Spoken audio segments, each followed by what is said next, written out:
Welcome to my first YouTube channel. I'm not gonna say that. Let me start over. Welcome to my first episode on my YouTube channel, Double V Strategic.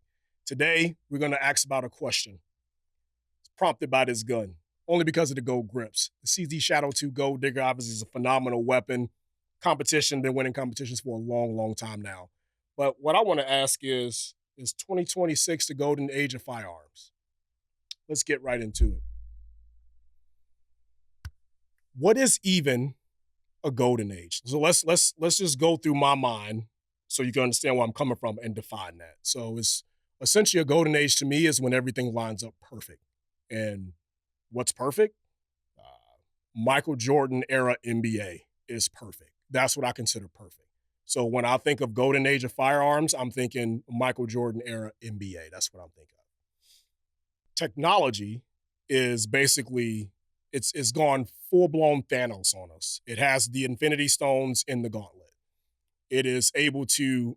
It's kind of taboo conversation, to be honest with you, because technology is clearly a part of our world, but the taboo-ness of it is that no one wants to talk about how it clearly has affected firearms.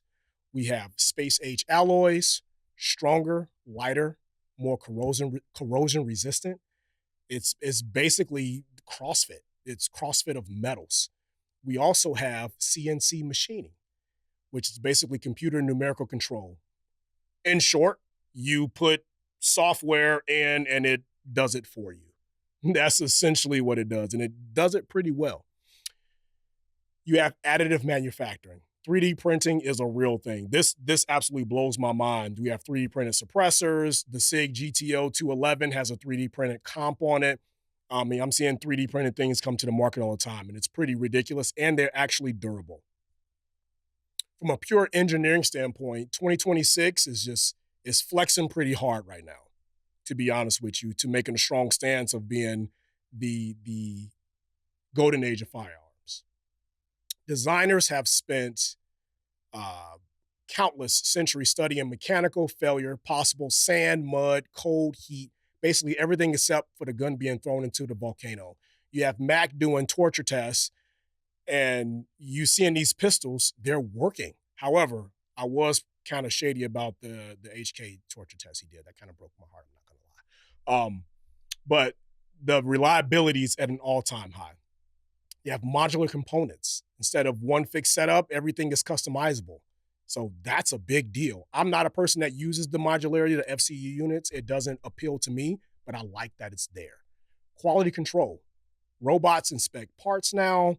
They don't blink. They don't get tired. They don't take lunch breaks. So it's just constant QC happening all the time. Reliability is so good right now. It's suspicious. Innovation. Innovation is everywhere.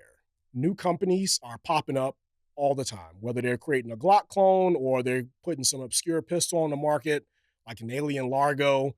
It's just constant competition. More competition is better. Everyone's constantly trying to out-engineer everyone else. It's like the mechanical version of a reality TV show, which I think and find quite enjoyable. Cross-industry influences. Aerospace engineers are like, yo, hey, if we apply rocket science to this, then what else, what can it do if we applied, aerospace airplane metal to it? It's pretty insane that we're at this point and doing the type of things we do. Rapid prototyping. Things that used to take years now take months. Everything is so much more efficient because of technology. The level of creativity hasn't been this high in a long, long time as far as firearms go. The internet plays a big point. Obviously, I'm about to put this on the internet. It's a big deal. It's made everyone a mechanical critic. Thanks to the internet, engineering knowledge spreads faster than conspiracy theories, and that is no joke. As soon as a gun hits, you know more about it within the first, 3 days of it being out than you actually need to know. Online communities are a big deal. Machinists, designers, and enthusiasts, historians, they're all in one space constantly commenting all the time. Digital archives. You can find patents from 1903, Patents are running out, so you get great things like the Orthos Raider S4. I think it's a Turk Nelly shotgun. I think it's awesome. You get instant feedback now.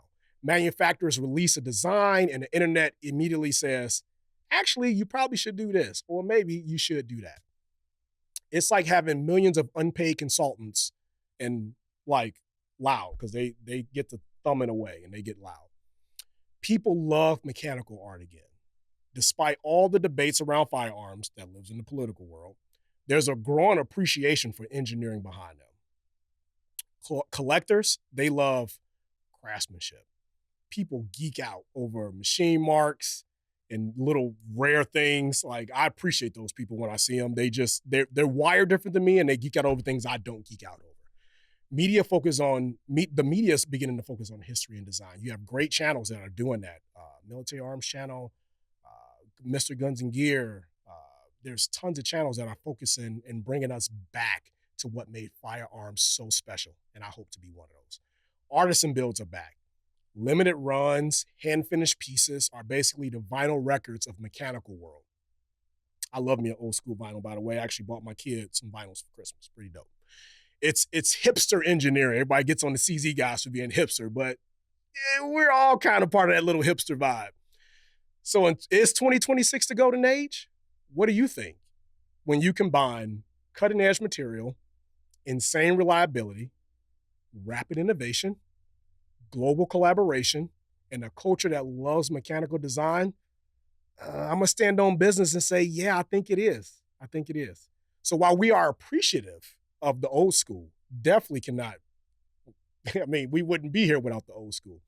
I think the new school, the 2026, is definitely making a strong case for being the golden age of firearms. I hope you enjoyed this content. This is my first video. I'm just getting it out there. You got to start somewhere, right? I'm a person that operates from a position of gratitude, so I'm grateful that you spent this 8 to 10 minutes to kind of vibe with me. If you like it, please like and subscribe, and I'll see you soon. Peace.